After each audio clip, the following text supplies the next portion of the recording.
Okay, so yeah, last time we did a quick introduction to how we are going to structure our study, and we particularly looked at Chronicles, right? First and Second Chronicles, and how Chronicles sits in the narrative of the Old Testament. What is the role it plays? Why did the author write it? Are there other books like the Chronicles? A quick way to remember what Chronicles meant in the eyes of the author to the people he was writing for is like trying to imagine watching a live video of some game that you like, let it be soccer or something like that. You're watching a match, volleyball match, soccer match, cricket match, whatever be it. So while you're watching the match, there's a certain perspective you're engrossed in those events, the play-by-play as it happens, the outstanding plays, the things that could have been done better. But you're just waiting in anticipation for the end event, who will win, etc. Right? So there is a certain engagement that you have with that. Now just put on another hat. Imagine you have access to this live video and you are a coach, right? And one of the teams that was in that match is the team that you're coaching. So now you're going to take that live video and you're going to take parts of that live video and you're going to use it as a way to impart some additional coaching tips and improvement areas, things you did well, etc., and things you need to focus on to the team you're coaching. So in a way, Chronicles is like that, right?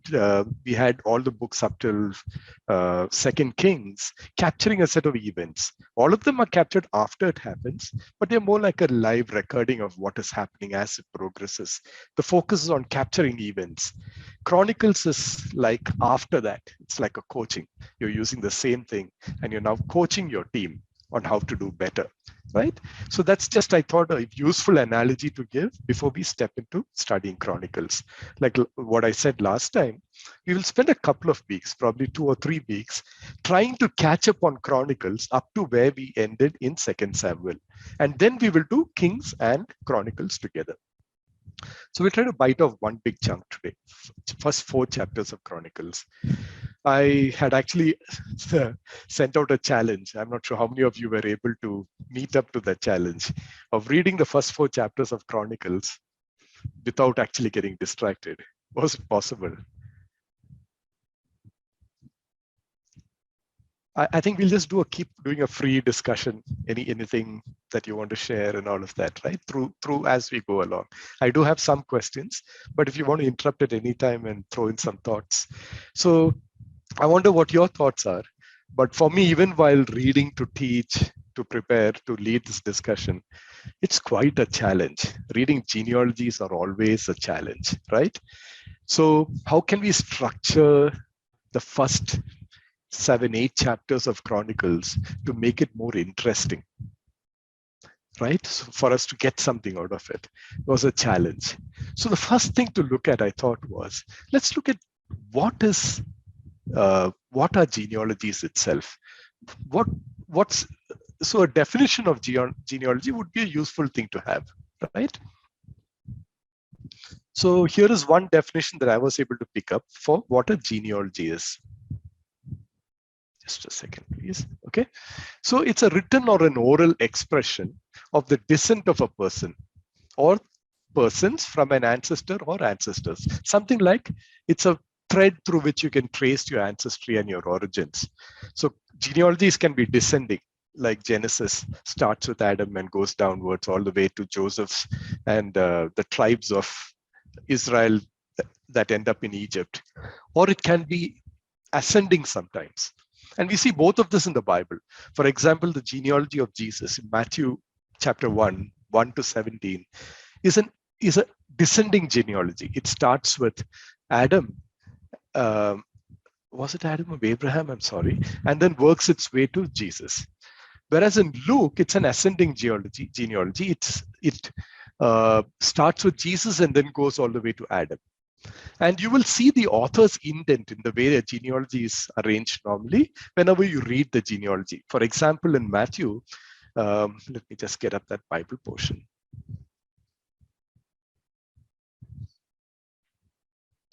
So Matthew in his gospel tells us he starts off, he says, this is the record of the genealogy of Jesus Christ, the son of David, the son of Abraham. So that's what he's trying to establish.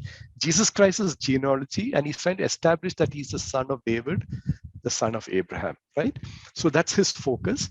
And we know from Matthew that he's trying to establish Jesus as the son of David. Continuously, we'll see many situations in Matthew, Jesus referred to as son of David, son of David. People refer to him as son of David, right? Whereas in Luke, a good clue is if you look at the verse just before the genealogy, I'm sorry. So that is Luke chapter 3. The genealogy starts from verse 23. So Jesus began his, chapter 3, verse 23. Yeah. So when Jesus began his ministry, he was about 33 years old. He was the son of Joseph, the son of Heli, and it goes on. But when you read verse 22, it tells you, and the Holy Spirit descended on him. This is the baptism of Jesus in bodily form like a dove, and a voice came from heaven saying, you are my dear son, in you I take great delight. So we'll see that the genealogy of Jesus starts with Jesus, Joseph, and ends with Adam, the son of God, the son of Adam, the son of God. So the verse 22 gives us a context in which the author is going to give you the genealogy. He's trying to establish Jesus as the son of God. Okay, so genealogies can be written to establish different facts, different things that the author wants to tell you. So based on that, it can be ascending, descending. Sometimes it's linear, goes from generation to generation. Sometimes it's thematic. That is, it can be based on the roles of tribes, roles of families as priests, roles of certain tribes or families as musicians. It can be a list of dynastic kings. All of this, we'll see all aspects of this in the genealogies and chronicles. So the question again, genealogy certainly makes very boring reading. It's not easy to read, but that's sure. So given that fact, when can genealogies become interesting to a person? Let's say for all of us. I'm not just talking about the biblical genealogy. When will you be interested in reading a genealogy? It may be your own family lineage genealogy. Any thoughts?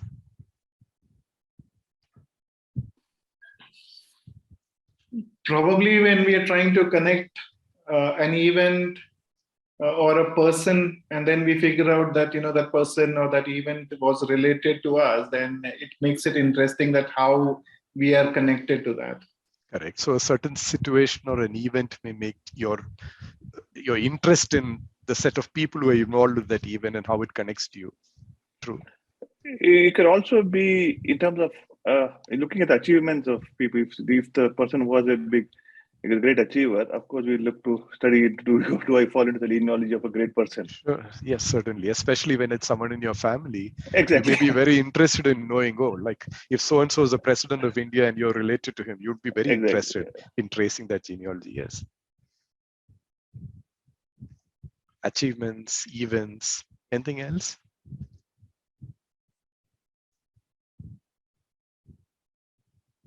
Let me just try to go a little further, okay?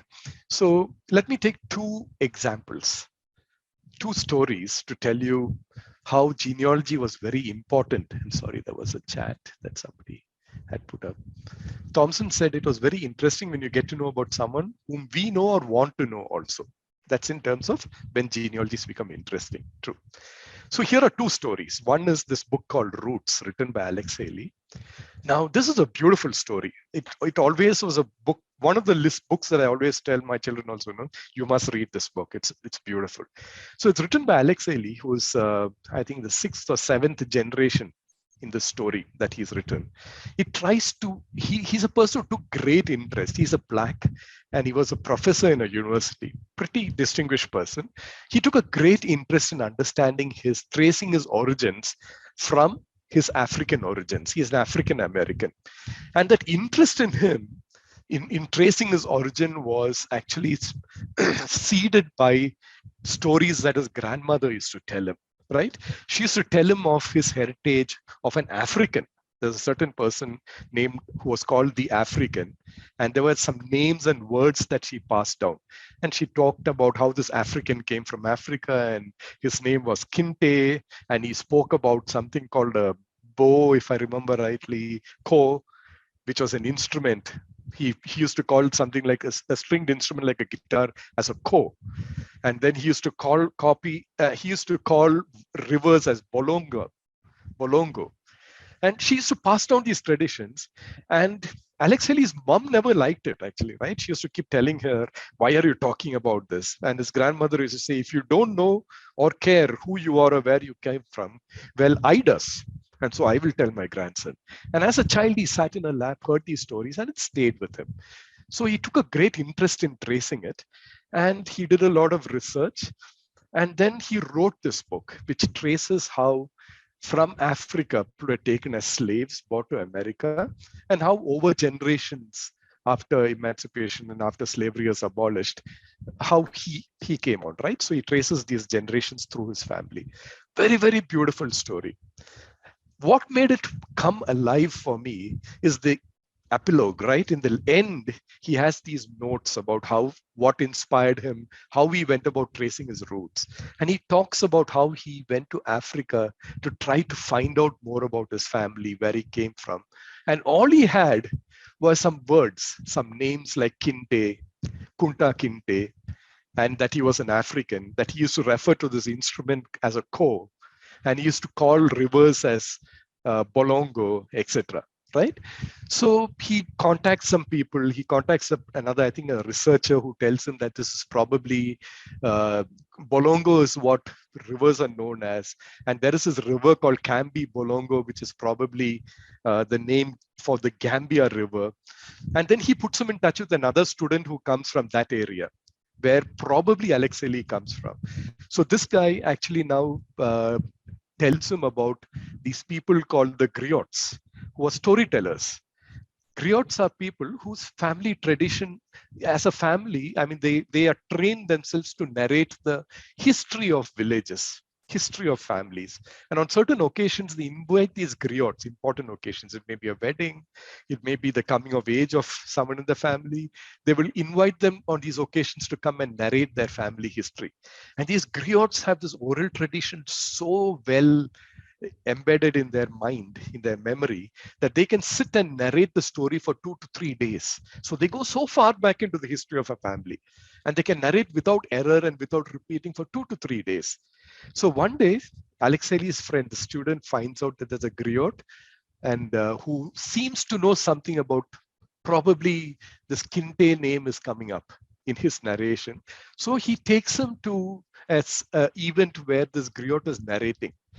And Alex Haley sits there and then he hears this man talking about this village that is named Kinta and about this person named Kunta Kinte who goes and forms the village, who had 4 sons. And then, just let me backtrack. His grandmother used to tell him about this African named Kinte who was actually trapped when he was out in the forest trying to cut wood to make a new drum. Right? And then he was taken away as a slave, and his family probably never knew about it. So Alex Haley sits at this event and he hears this griot narrating this event until he comes to the stage where he talks about this village named Kinte or Kunta and this person named Kinte. And he talks about how Kunta Kinte forms his village, and he has 4 sons. And his eldest son one day goes to the forest and actually to cut wood, and he was never heard of again. And he's got this time marker. He says it was in the days of the king, when the king's men came to the village. So that's how he ties it up. So Alex Haley sits there, and I just caught what he has said in the book, right? He sat there as if carved out of stone. His blood seemed to congeal. The man whose lifetime had been in this what he was hearing was all coming alive to him. So over a period of 400-500 years, what he heard in his grandmother's lap, he was now hearing through somebody who was narrating it through oral tradition, right? And it was a very emotional moment for him. And he found out that he had found out his roots. And through this research, he writes his book. A very, very beautiful book, very touching story. And it really brings to you about how cruel humanity can be sometimes, right? The second story is a beautiful movie. It's there's a movie made on this story. It's a book written by this guy called Saro Brierley, who's an Australian citizen, but his origin is Indian. He's an Indian origin boy. The book is named A Long Way Home, and there's a beautiful movie made called Lion, starring Dev Patel, who was in, which is that Indian movie which won a lot of awards. I forgot. Slumdog Millionaire. Slumdog Millionaire. Correct. So this movie stars him, and it's a touching true story of this young boy who gets lost. One day he goes away with his brother. They're desperately poor, and his brother is going to town. So he convinces his brother to take him. And his brother takes him to the railway station and just leaves him there for some time and goes away, and he never comes back. So this boy thinks his brother is on the train, so he climbs into the train. The train starts moving. And this boy doesn't know how to get off. He's a little child. He doesn't know how to get off the train. And he lands up in Howrah, in Calcutta. And from there, it talks about all the things that his life goes through until he lands up in a foster home where he's adopted by this Australian couple. And then they raise him. And finally, he wants to trace his origin. He has some vague memories of where he comes from, right? I will not tell you why the name of the movie is Lion. I would say you should watch this movie if you can get it. I'm sure it's there on Prime or Netflix or even on YouTube. It's a beautiful story. It's a story of how he traces his origin and how he finds his mother. Okay, so these two stories just tell you about how important origins can be to people and how much there is to learn sometimes about origins in the human story, right? About courage and all sorts of things. So this is the context we can think of genealogy, right? And how the people who are listening to First Chronicles chapters 1 to 9 would have absorbed it. It was important to them. So given that, can genealogy be relevant to us? We also already looked at this today. But let me ask you right now on a day-to-day basis, can it be relevant to you? Especially when it has got financial implications. And then when some of it you discussed, when genealogy is narrated, when you remember genealogy, what gets remembered? I think I'll quickly skip to the answer of this because we already discussed that in the first question.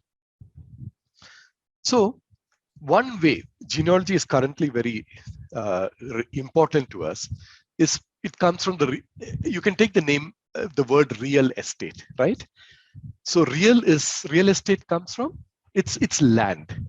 That's the only thing that's called real estate because that is, it is hard. It's there. It cannot be moved from place to place. It's always there.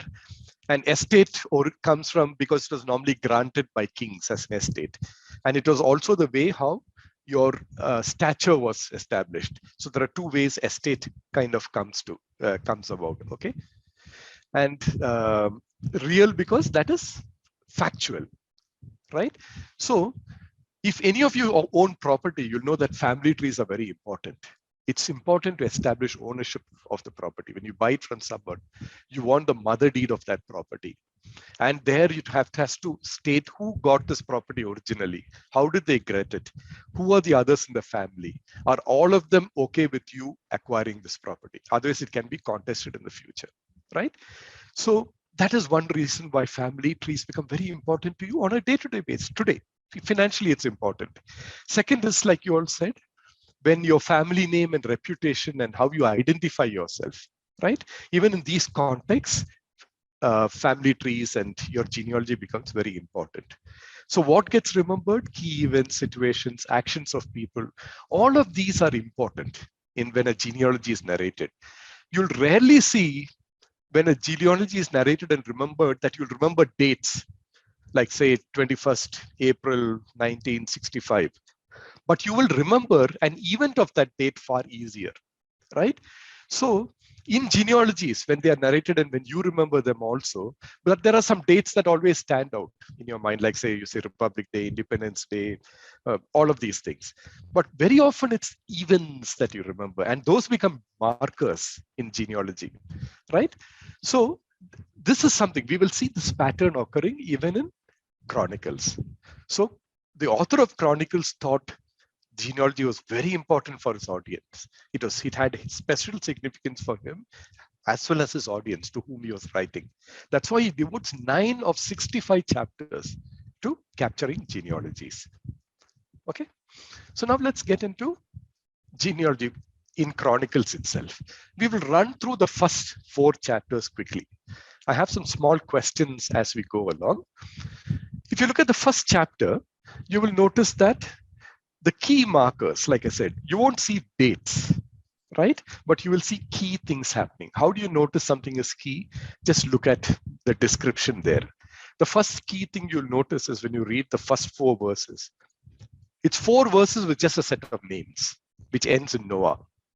So clearly, the author is actually shrink wrapping. If you look, I think in Genesis, that genealogy takes several verses to go all the way till Noah.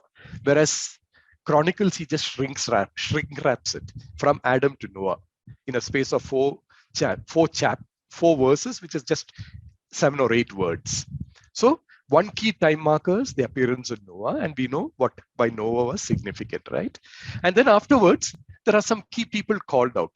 There's a mention of Nimrod, who was the first mighty warrior of the earth, probably because he was the first king of Babylon, and the Tower of Babel and all of that we should remember happened around that time. Then we have in 1 Chronicles chapter 1:12 a mention of the origin of the Philistines, a tribe that probably migrated to a place where the Philistines came from, right?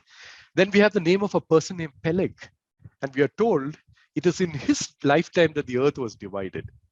So what does that refer to? Probably the Tower of Babel. It is not referring probably to the drift of nations or the earth's drifting apart into different continents, but more as when one group of people who spoke the language got split and scattered all over the earth, right?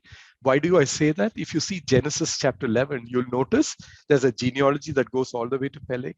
Then you have the story of the Tower of Babel. And then after that, you'll see the genealogy of Peleg is again picked up. So I think that's again, Chronicles goes along with the rest of the Torah. So the others probably have that background, but he's calling out these important events. Then the second part from verses 4 to 24 climaxes with Abraham, right? So the next thing that he wants to establish is Abraham. So, and he summarizes that even after he lists it out in 3 verses, he will summarize that Shem, that is after Noah, Noah's son Shem all the way to Abraham is summarized again. So again, there's a focus on Abraham's lineage. Next is from Abraham all the way to Israel, which is a short 3 generations, but yet again, you'll see that there is a summary of that in verse 34. Okay, so we see that the key focuses are on Abraham and Jacob, that is Israel. So the author seems to quickly run through and talk about the election of Abraham as a person called out by God. And from Abraham, how you, the Israelites, came, right? You are a nation who came out because Abraham responded to God's call, and you're part of that Abrahamic covenant that we talked about last time. Right? God would make Abraham a big nation and you are part of that nation. So that's what he establishes in the first chapter. We'll see that he also talks about the surrounding nations, the Ishmaelites, the Midianites, the Edomites, the Canaanites. So all those origins of nations around Israel are also mentioned in passing. Chapter 2 and 3. So chapter 2 and 3 climaxes with David. That's the next climax that the chronicler wants to lead to. So what are the important markers? Now we will see that he's capturing some things that people did which have serious impacts on Israel. The first person he mentioned is Judah's firstborn from a Canaanite woman. That's the first one he names explicitly, Bathsheba, that the Lord killed because he displeased the Lord. So he talks about someone whom the Lord eliminates because he was displeasing to the Lord. The next is Achan. Achan or Achan, I know how to pronounce it, is someone we encountered in Joshua chapter 7. In Joshua chapter 6, we read about how Joshua and the Israelites overcame Jericho, right? This fantastic walled city, how without even a single arrow being shot, but just with the sound of the trumpets and a loud cry, obeying the Lord's commands, how Jericho fell. And then 7 is an anticlimax because it talks about this person who actually steals some of the booty from Jericho, which are all supposed to be dedicated to the Lord. He takes some of it for himself, some robes and gold ornaments and stuff like that. And then the next battle after Jericho that Israel goes into, they are cursed. The battle at Ai, they are defeated roundly. And then they find out it's because of what Achan did, right? So sadly, Achan gets remembered as a person who brought disaster on Israel when he stole what was devoted to God. The next person, key person, is David. Why am I saying it's key in the chronicler's eye? Because you'll notice that till then all the sons are named, right? First son and then the list of sons. But when it comes to Jesse's sons, you will see that all of Jesse's sons are named in birth order. Also, his daughters are named. And that's the first time you will see in the chronology, in the genealogy, that all the sons are named in order. And why? Because David was seventh, but he was chosen by oh my gosh, Samuel, right? My memory is so bad. By Samuel, by Samuel when he comes and he's searching for whom God wants to be king after Saul. Okay, and then the rest of the chapter 3, focus on David's descendants, the dynastic kings and descendants of David, and that's because David has a covenant from God where he's told that your descendant will always be king, right? It's going to be a king forever, right? So that's the focus in chapter 2 and 3. Now, when we move to chapter 4, there's something interesting that happens. It goes back to the tribes of Israel, the house of Israel. Chapter 4 deals with just 2 tribes, Judah and Simeon. Judah is a big tribe, very prominent, because we know Jacob had blessed Judah and said the scepter will never depart from you, which means that it's through Judah's tribe that the king would come, right? Forever, the everlasting king. And Simeon is a smaller tribe that gets absorbed into Judah. And so both these tribes are listed together in chapter 4. What is the most important thing called out in the narrative of the tribes of Judah and Simeon? It's very interesting to see there is a person named Jabez mentioned, 2 verses dedicated to him. Verse 9 and 10 says that Jabez was more respected than his brothers. His mother named him Jabez, for she said, I experienced pain when I gave birth to him. Jabez called out to the God of Israel, if only you would greatly bless me and expand my territory. May your hand be with me. Keep me from harm so that I might not endure pain. And God answered his prayer. Just on these 2 brief verses, there's Dr. Dave Wilkerson wrote a book which was, I think, the bestseller for many years, right? On the prayer of Jabez. You might have heard of this book. But what do we know about Jabez? And what is important about him? Do we know who Jabez's father is? If you read that, you do not know.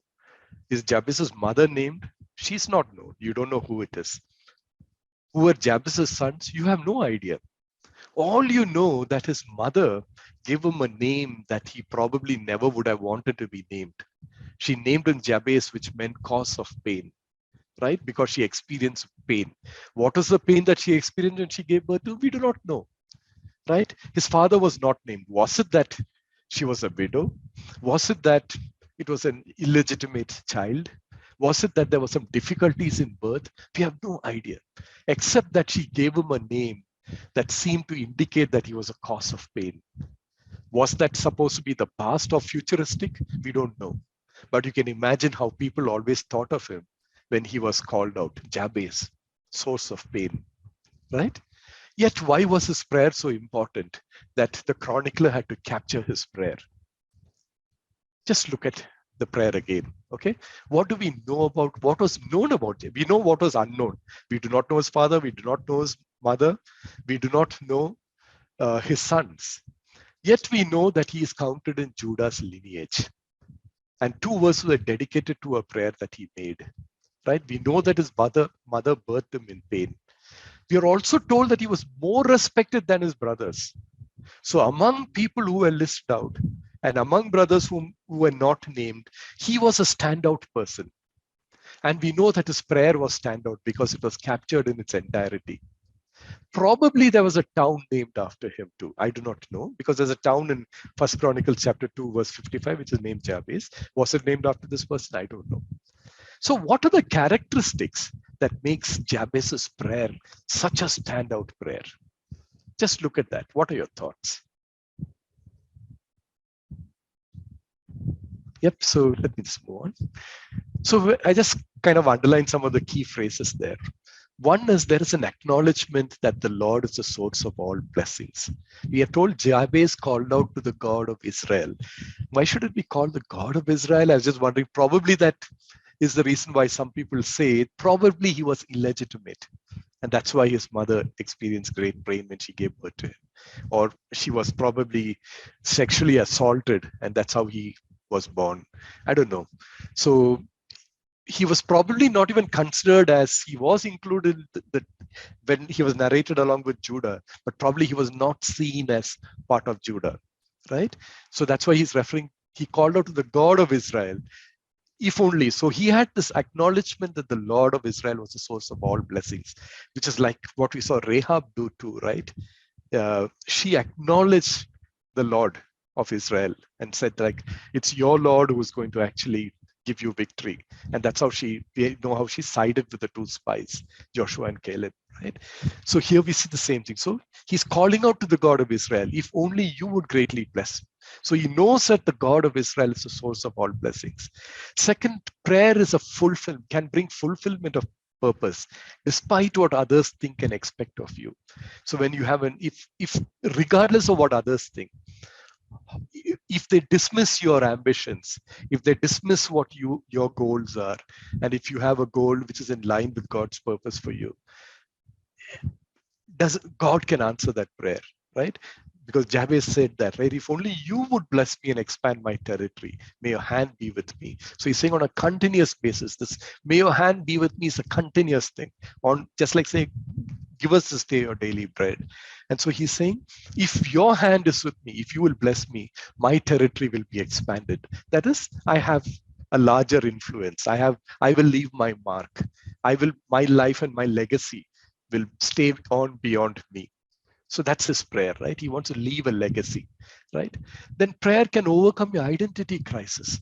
Regardless of the identity, the community, the church, the family, your colleagues give you, if you have a nickname or anything, or if there is something in your past that gives you an identity that is negative, prayer can help you overcome that identity crisis. So he had this name that was cause of pain. And he said, keep me from harm so that I may not endure pain. In some translations, it is, I may not cause pain. And we're told God answered his prayers. So that's so much that we can.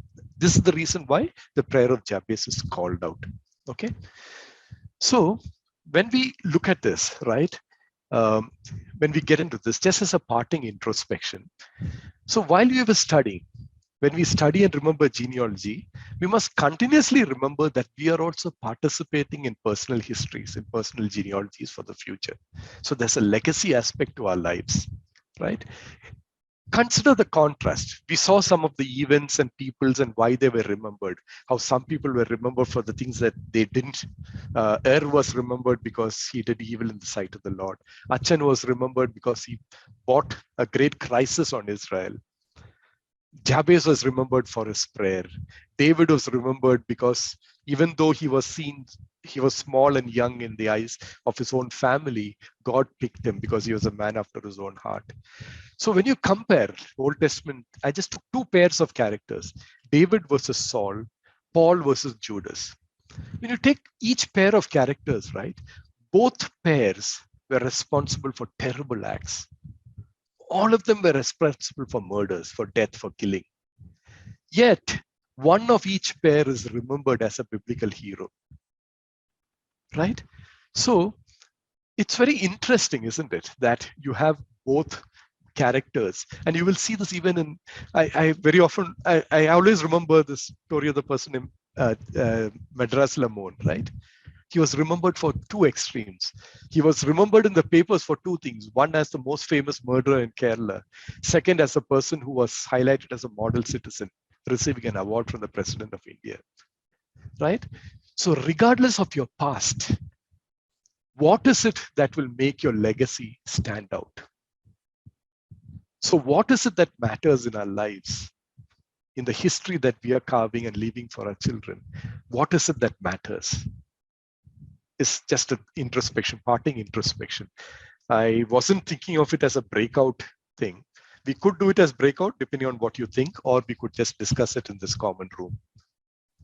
We can discuss it here. Yeah, is the question clear? No, Ajita, can you say that again? Okay, so when we looked at 1 to 4 of Chronicles, we saw some characters whose names were called out for different things. We saw 3 names that I called out: Achan and David, right? Was called out because we are told he did evil in the eyes of the Lord, and the Lord put him to death. Achan he sinned in the eyes of the Lord. He lied and hid things that he had stolen and hidden things, and entire Israel suffered as a result of that. Then we're told about David, and he was remembered because God picked him as a man after his own heart. So I'm just saying, like we looked in Chronicles, different people are called out for different things. When we look at the Bible holistically, I just took 2 pairs of characters. In the Old Testament, I picked on David and Saul.